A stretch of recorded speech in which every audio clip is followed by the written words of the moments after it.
याचना कराई। तुलसीदास जी कहते हैं कि सहिष्णुता की ऐसी सीमा किसी में देखी नहीं गई राम जी के जैसी। ऐसी सहिष्णुता तो राम जी में ही है। कहो राज बन दियो नारी वस, गरी गलानी गयो राव, ताकुमा तुको मन जो बत ज्यों, निज तन मरम कुघाव। बड़े दरबार में घोषणा की गई कि कल राम जी का राज्याभिषेक होगा और सवेरे ही उनको वनवासी होना पड़ा।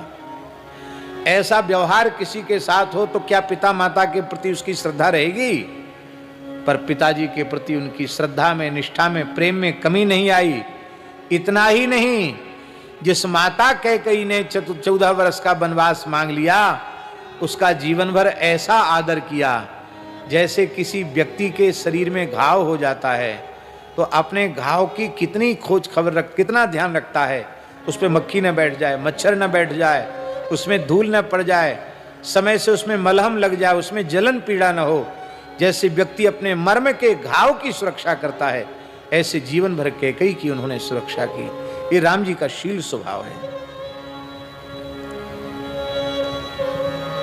जिसने जो कुछ किया वो अपनी शक्ति से नहीं किया, भगवत शक्ति से किया। आप सबको पता है, देवताओं को अहंकार हो गया था। देवताओं को अहंकार हो गया था कि हम बड़े शक्तिशाली हैं, बड़े अजेय हैं, हमने अपनी शक्ति से सब कुछ किया है। उपनिषद में कथा आती है, तो भगवान एक विलक्षण तेजो में यक्ष के रूप में आए।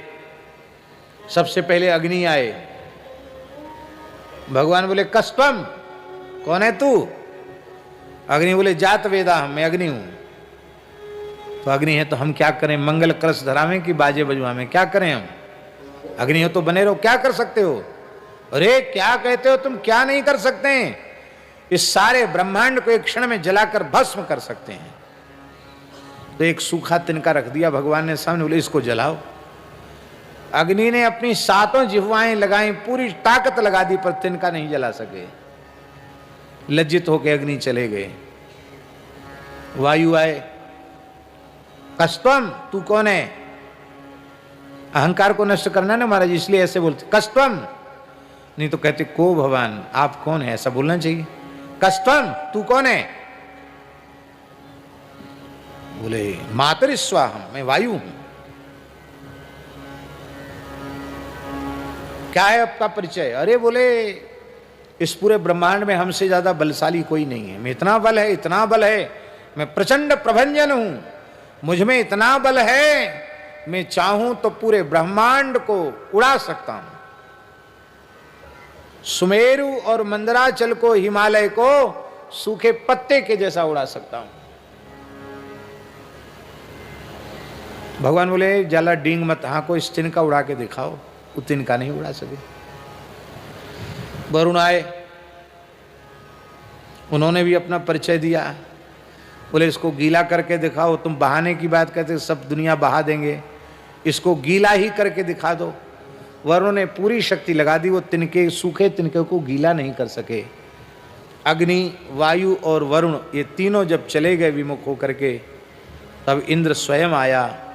इंद्र का मान मर्दन करने के लिए भगवान उसके आने के पहले अंतर्धान हो गए। मानो भगवान ने कहा कि इनसे तो हमने बात भी कर ली, हम तुम्हें तो अपने से बात करने लायक भी नहीं समझते।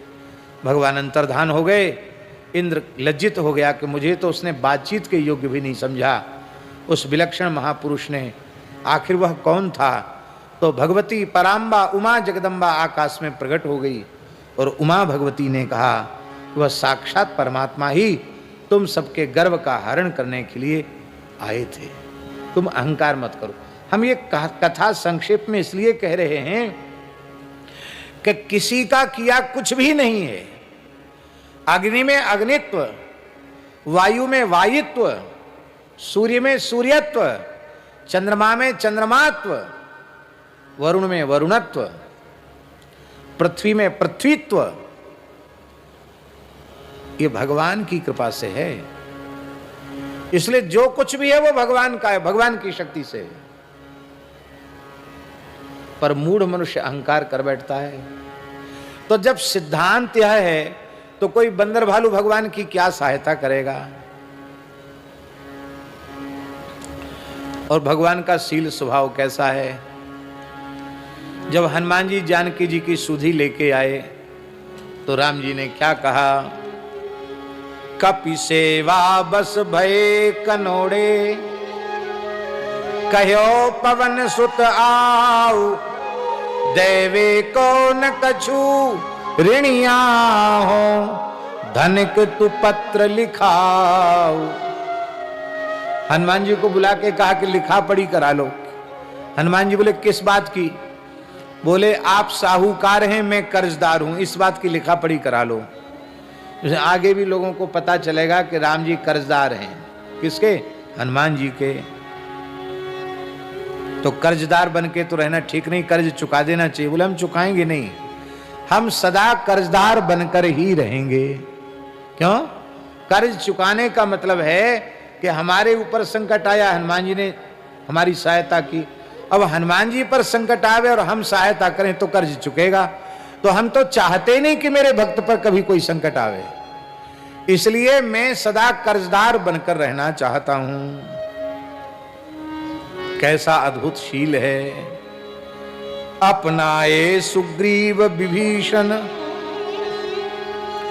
तिन न तजो छल छाऊ, भरत सभासन मान सराहत, होत न हृदय अघाओ।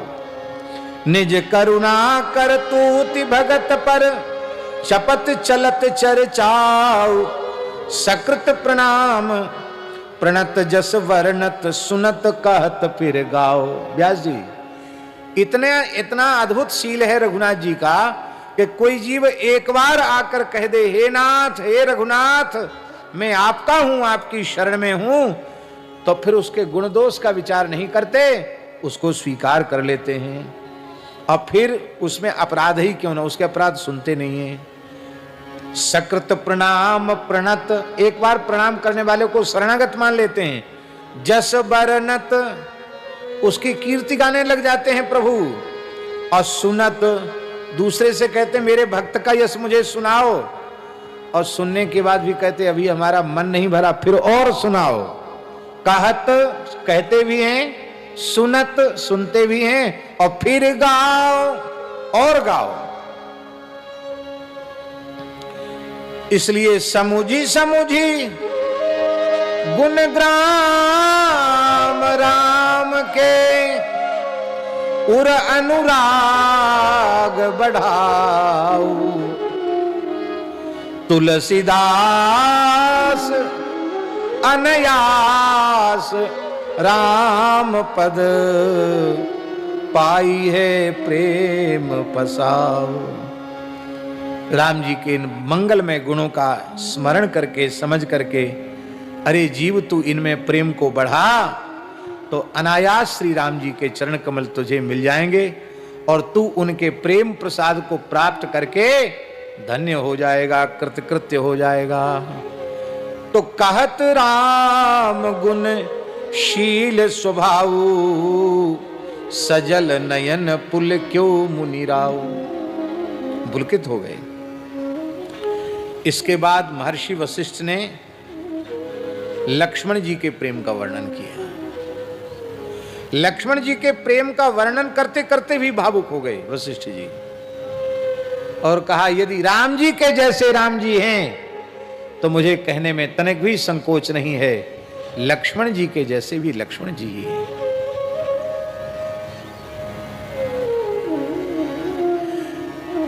आजकल एक अनन्यता का भूत ज्यादातर लोगों पर सवार है।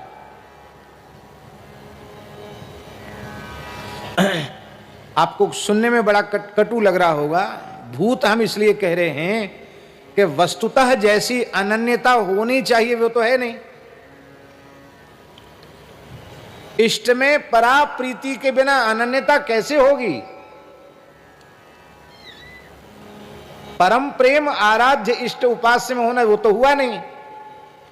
और थोथी अनन्यता के आवेश में केवल भगवान के दूसरे स्वरूपों की निंदा करना, देवी देवताओं की निंदा करना, अन्य संप्रदायों की, अन्य उपासना पद्धतियों की निंदा करना, इसी को दुर्भाग्य से लोगों ने अनन्यता समझ रखा है। ये अनन्यता नहीं,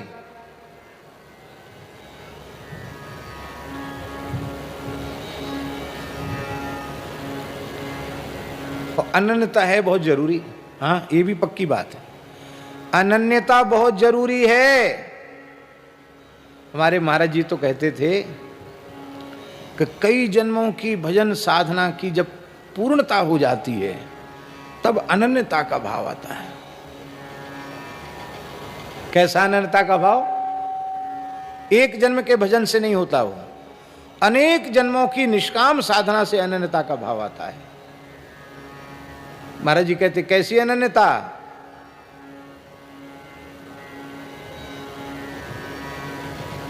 मेरे तो गिरिधर गोपाल दूसरो न कोई, जाके सिर मोर मुकुट मेरो पति सोई।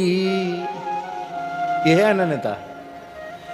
क्या मीरा जी का गौरी पूजन, कुल देवी के पूजन से कोई विरोध है क्या?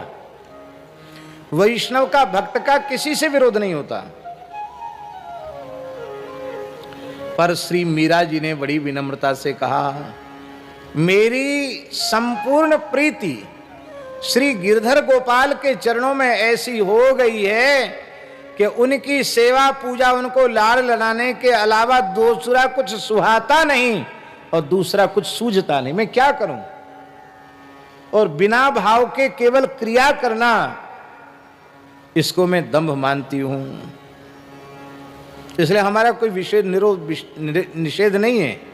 आप लोग कर लो, आपकी कुल देवी हैं, हम भी उनको नमस्कार करते हैं। मैं तो अपने गिरधर की ही पूजा करती हूं। अरे बहू रानी, उल्टी पलटी बात मत बोले, अटपट बात मत बोले, सुहाग अखंड होता है। मीरा जी ने कहा, हमने तो ऐसा का ऐसे का ही वर्ण किया है जो अविनाशी है। मैंने विनाशी का वर्ण किया ही नहीं। ऐसे बर को का बरूं जो जन्मे ओ मर जाए, बरबरिए गोपाल जी जासो चुड़लो अमर है जाए। हमने तो भगवान का वर्ण किया है। इसको कहते हैं अनन्यता। ये अनन्यता एक जन्म के संस्कार से नहीं होती है। और उस अनन्यता जो भक्ति का विशिष्ट गुण है, अनन्यता, जिसके बिना प्रेम का निर्वाह संभव नहीं, भक्ति का निर्वाह संभव नहीं, उस अनन्य धर्म के आचार्य कौन हैं? भैया, उस अनन्य धर्म के आचार्य श्री लक्ष्मण जी हैं। अनन्य भक्ति के आचार्य श्री लक्ष्मण जी। श्री वल्लभाचार्य महाप्रभु जी ब्रज यात्रा कर रहे थे, तो उसी क्रम में विश्रांत तीर्थ, जो विश्राम घाट मथुरा है, वहां विराजे थे आचार्य महाप्रभु वल्लभाचार्य जी, और अनेक संत महात्मा उनके साथ थे, ब्रजवासी थे, विद्वान थे। तो वहां अनन्यता की चर्चा चल रही थी। जो जिसके उपासक थे उसी की अनन्यता का वर्णन कर रहे थे। अलग अलग जो भी उनके देवी देवता इष्ट उपास्य थे, सब अपनी अपनी अनन्यता का वर्णन कर रहे थे। श्री वल्लभाचार्य जी से कहा तो उन्होंने भी अनन्यता का वर्णन किया कि अनन्यता का मतलब क्या है। वहाँ एक भोला भाला ब्रजवासी बैठा था, वो बहुत देर से सुन रहा था। बोले, महाराज आप सब तो हो अनन्य और मैं हूं फनन्य। क्या हूं?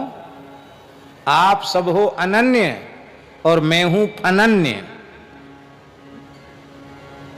तो सब हंसने लगे। अरे बोले, मूर्ख गमार, अनन्य शब्द तो संस्कृत भाषा का है, सबने सुना है, सब कहते ही हैं।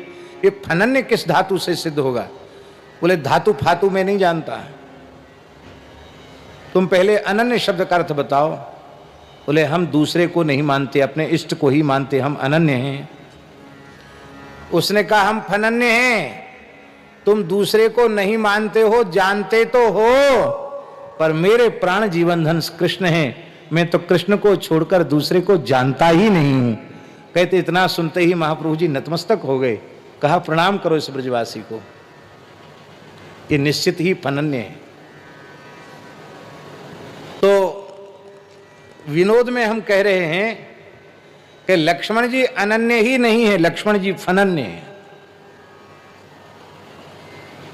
आप सब सुन चुके हैं। राम जी उनको उपदेश करते हैं कि भरत शत्रुघ्न ननिहाल गए हैं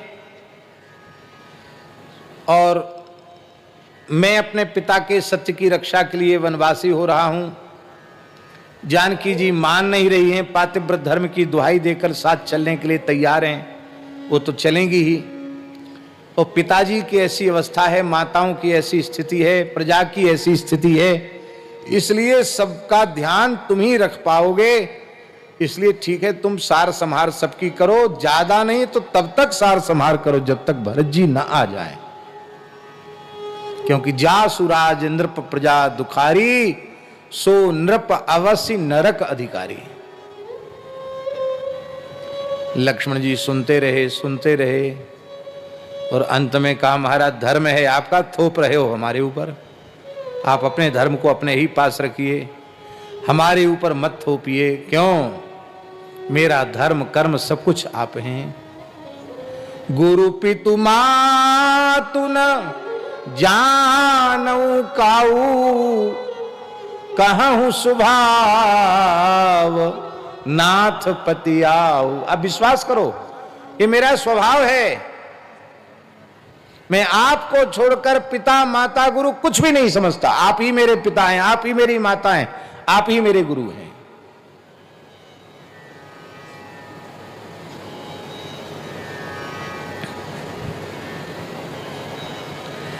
और ऐसा नहीं कहते नहीं, ऐसा है भी। वशिष्ठ जी के गुरुकुल में पढ़ने गए हैं, पढ़ते हैं राम जी, और लक्ष्मण भरत शत्रुघ्न सेवा करके राम जी से सीखते हैं। इसलिए तीनों भाइयों के गुरु राम जी हैं। विश्वामित्री राम जी को अस्त्र शस्त्र देते हैं, लक्ष्मण जी सीधे उनसे कुछ नहीं लेते हैं, राम जी के चरण दबा के वो विद्या प्राप्त करते हैं। राम जी उनके गुरु हैं। कहने को है कि वो उनके शिष्य हैं, वस्तुतः क्रियात्मक रूप में भी लक्ष्मण जी सब कुछ सारा निर्वाह भगवान के साथ करते हैं। और ये बात वाल्मीकि रामायण से प्रमाणित है। भरत जी ने चित्रकूट में जाकर के कहा है कि श्री राम जी ही मेरे गुरु हैं, मैंने जो कुछ शास्त्र का बोध प्राप्त किया है राम जी की सेवा करके गुरुकुल में, हम भाइयों ने राम जी से ही पढ़ा है, राम जी ही हमारे गुरु हैं। वह केवल मेरे भाई नहीं हैं, मेरे पिता भी हैं और मेरे गुरु भी हैं। बोलो भक्तवत्सल भगवान की। तो श्री लक्ष्मण जी की अनन्यता का वर्णन करके शोक स्नेह मगन मुनि ज्ञानी, सीता जी की बड़ाई करते करते, लक्ष्मण जी की प्रशंसा करते करते महर्षि वशिष्ठ, ज्ञानी महर्षि वशिष्ठ, शोक और प्रेम दोनों में एक साथ डूब गए। और डूब नहीं गए, बोलती बंद हो गई वशिष्ठ जी की। क्यों? इतना प्रेम का प्रवाह जगा कि वे रोने लगे। यहां एक शब्द है व्यास जी, बिलखी। क्या शब्द है? बिलखी। बिलखना जानते हो? जब व्यक्ति बहुत अधिक व्याकुल हो जाता है तो हिचकी भर भर के रोता है और उस समय कुछ बोल नहीं पाता है, बोलता ऐसे करके बोलता है, इसको कहते बिलखी, रो रो करके बोलना। ऐसी परिस्थिति वशिष्ठ जी के संपूर्ण जीवन में अब तक नहीं आई। वशिष्ठ जी कोई सामान्य ऋषि नहीं है। भगवान सूर्य के संज्ञा देवी से उत्पन्न पुत्र, सूर्य के ही समान तेजस्वी वैवस्वत मनु, वो वशिष्ठ जी के शिष्य हैं। और वैवस्वत मनु से लेकर महाराज दशरथ तक सबके गुरु हैं। सबके जात कर्म से लेकर विवाह तक, अंत्येष्टि तक सारे संस्कार वशिष्ठ जी ने ही कराए। आप सोचो कितने दीर्घजीवी हैं। सूर्यवंश के कितने राजा महाराजा चक्रवर्ती राजा हो गए, कितनी पीढ़ियां बदल गईं, और गुरु पद नहीं बदला।